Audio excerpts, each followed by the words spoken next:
Listen, this message is to the Iranian people. Us black people ain't got no problem with you. We ain't got no smoke with you. We ain't got no beef with you. This is not us. We got nothing but love. We are not fighting anybody that has not done anything to us. Our problems is here, domestically.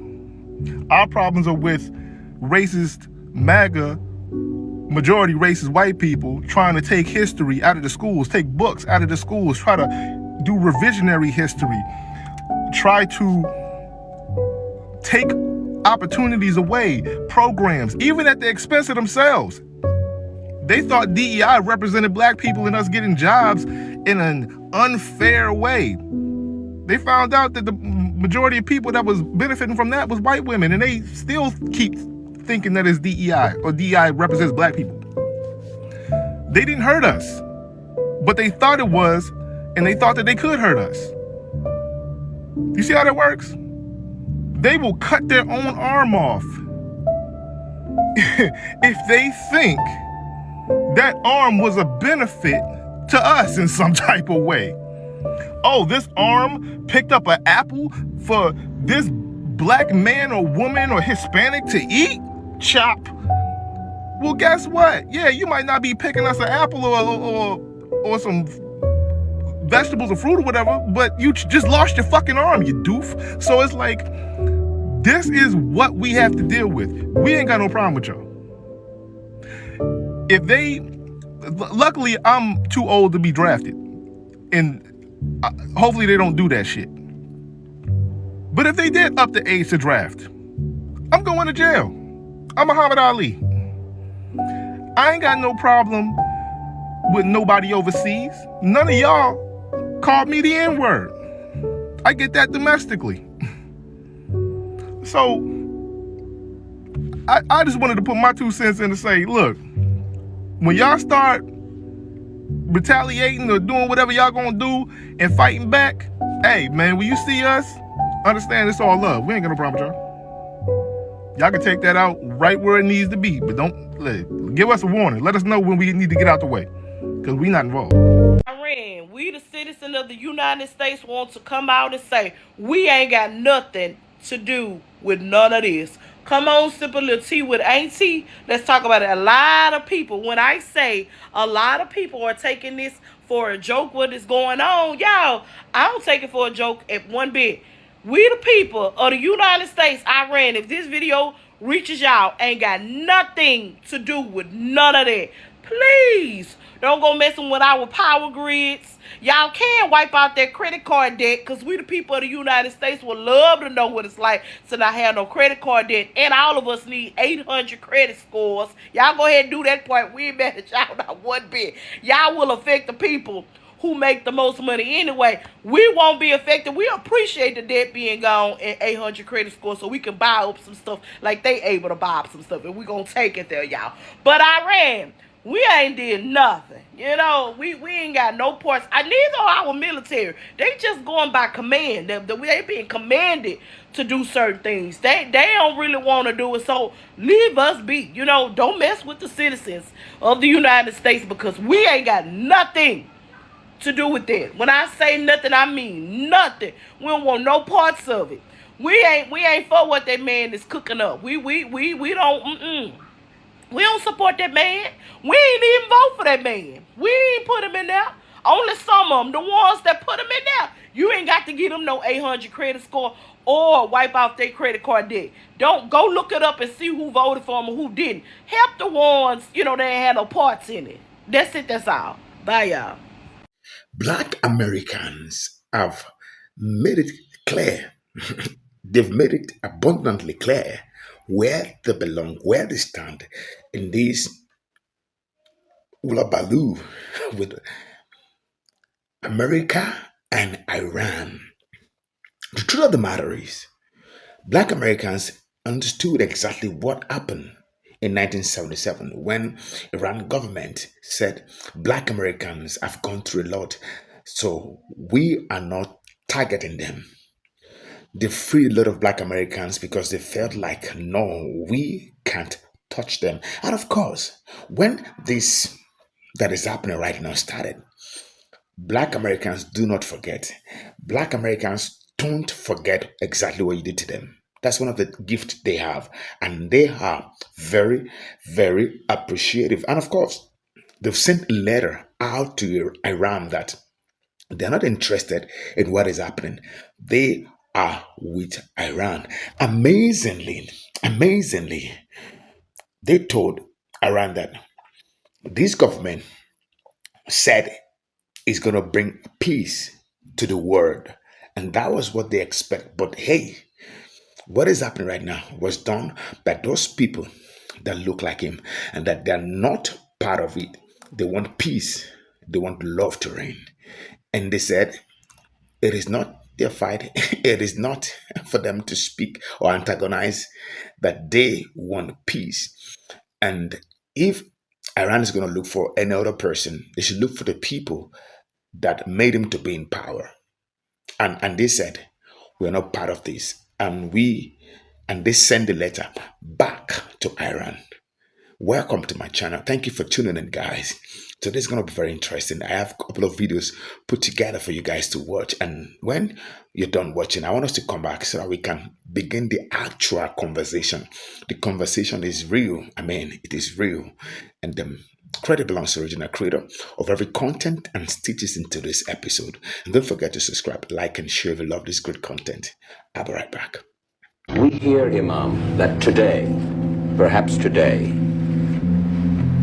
some black hostages and some female hostages will be released from the American embassy compound. Is that true?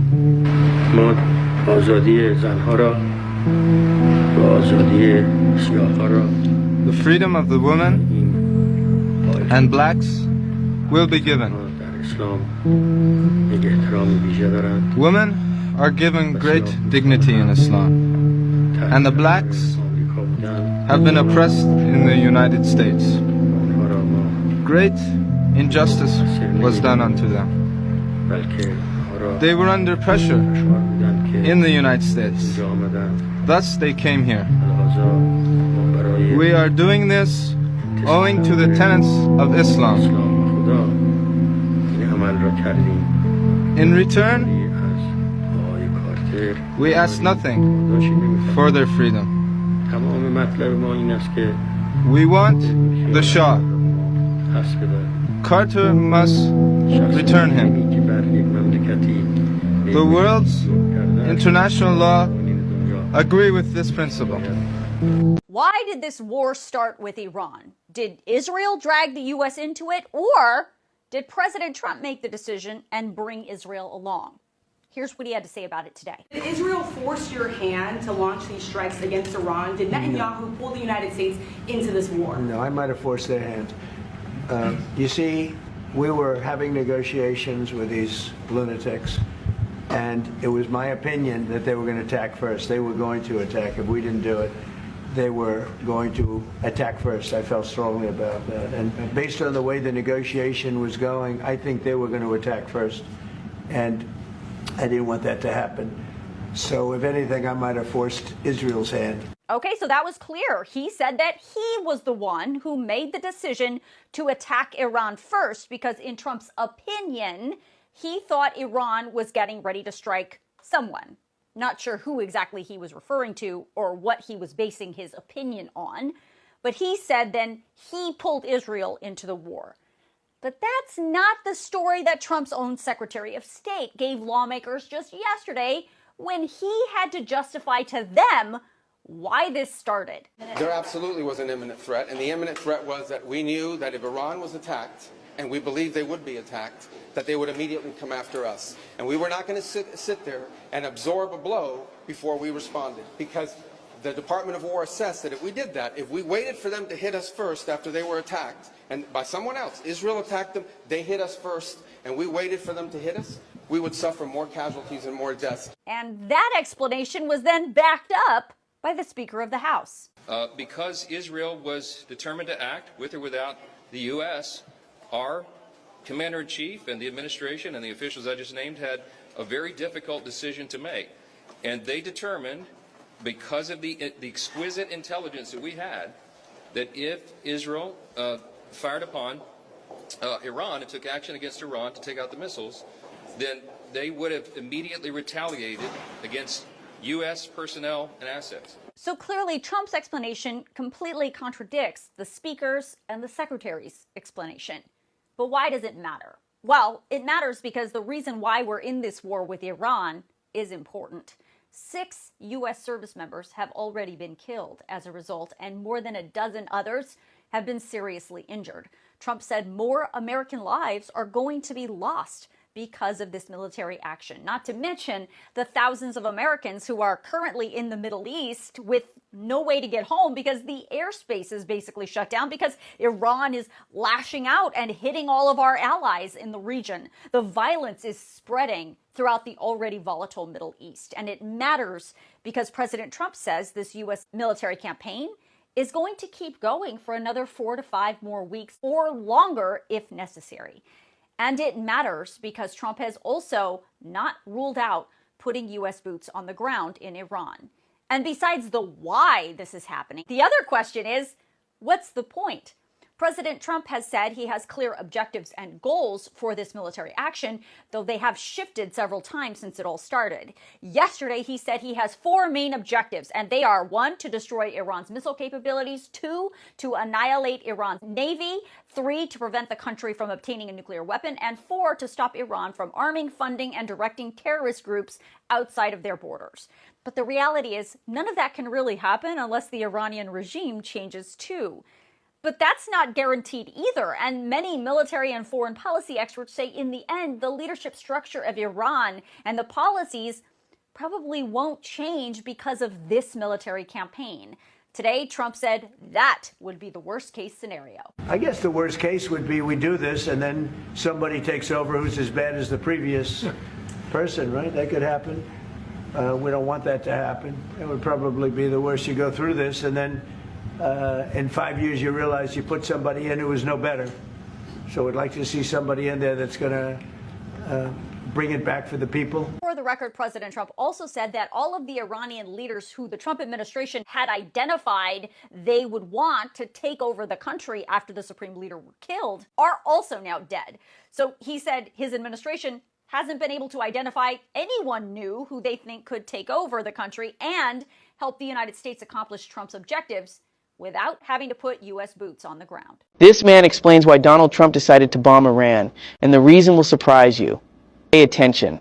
The reason that Donald Trump decided to bomb Iran was that the Israelis said, if you don't bomb Iran to take out these deep bunkers, we're going to use nuclear weapons. And they had never threatened that before. And so Trump said, bombing Iran might actually save us from the start of World War III if it keeps the Israelis from using nuclear weapons. So according to your source, the Israelis told the President of the United States that if he did not use the United States military power to bomb the nuclear facilities in Iran, Israel, acting on its own, would use nuclear weapons. Yeah. Do you see why there's a problem with that statement, John? Yeah. Because they've never fucking admitted that they've had them. That's right. So you're telling me that they just admitted to the President of the United States that they have nuclear weapons and we still do not have them in the IAEA treaty? I mean, if Israeli nuclear whistleblowers are to be believed, yeah, they started working on them in the 50s. They got them around the late 60s or the early 70s. I hope you heard what he said.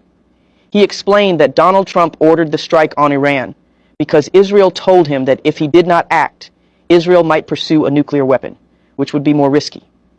For Trump, it made more sense to strike Iran than to allow Israel to develop a nuclear weapon, which could have greater consequences. The Iranians. You don't see them starting no war with nobody. That's correct. Ask Mr. Trump. See, can't nobody punk you unless you just want to be a punk.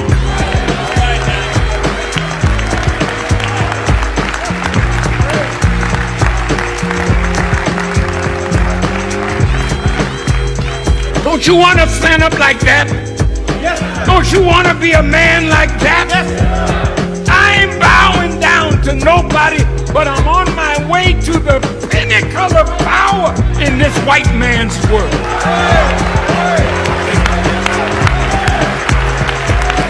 Explain to me in simple terms why Trump right now has decided that this is the best time to attack Iran? I can't answer it in any kind of logical way. What's the non-logical answer?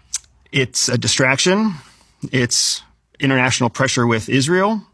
It's a cheap win after a series of losses. It's a last-ditch effort before he understands that Donald Trump and his party will lose control of the House in the midterms this year.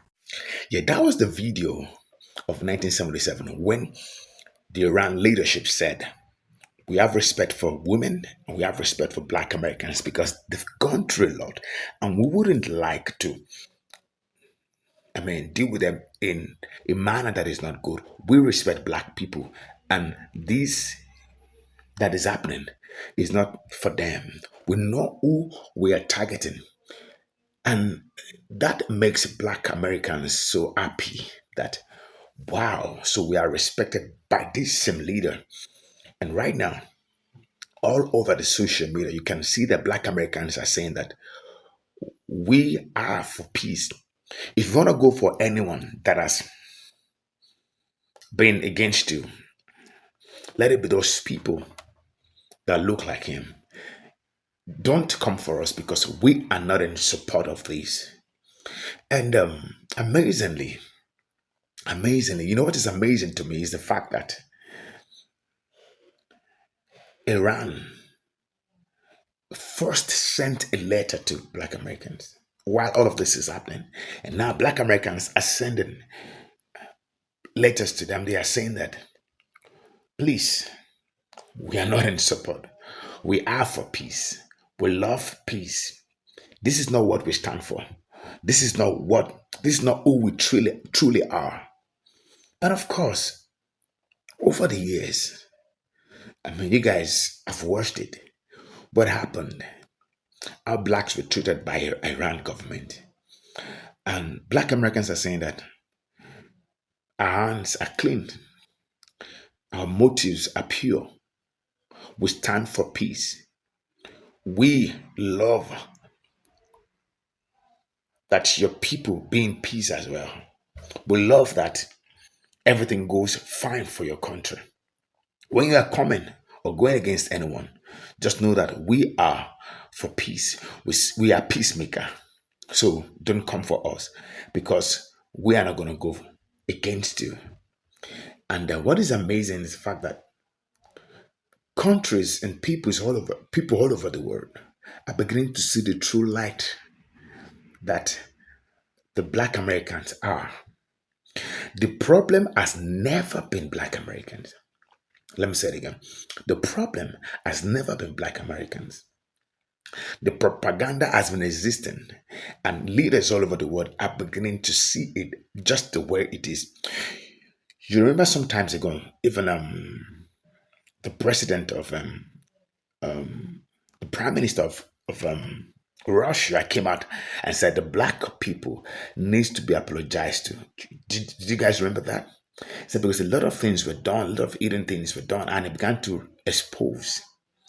Now, Iran has said this 1977. Imagine how long that was. Up until now, they still have that regard and respect for Black people. The knowledge of the truth is moving on, is spreading all over the world. And this is why I said in my videos, if you just go check my videos, there's an awakening that is happening. And Iran said, we love and respect Black people. It is time for them to take their place. It is time for Black to know who they are. It is time for Black to arise and be in the place that they should be. Enough of propaganda against them. Everybody's pursuing peace with Black people because the true people or the true nature of the Black people is peaceful, and they are the chosen. And this is what is happening. Guys, what do you think about this? A lot of the clips said a lot of things that I don't want to go over. I don't want to say anything, but I know you've watched those clips and videos. Let me know your response. Let me know your views and perception because, hey guys, the truth shall march on and nothing can stop the truth. Thank you guys for watching. It's like come your way again. And don't forget to subscribe, like, and share if you love this great content. Click that bell to be the first to get my update whenever I post videos. And if you have not subscribed, please subscribe. And I want to say thank you for all the beautiful comments. I mean, I love you guys. I love you guys for all the support. Thank you for encouraging words. You guys keeps me going. Thank you. And bye-bye.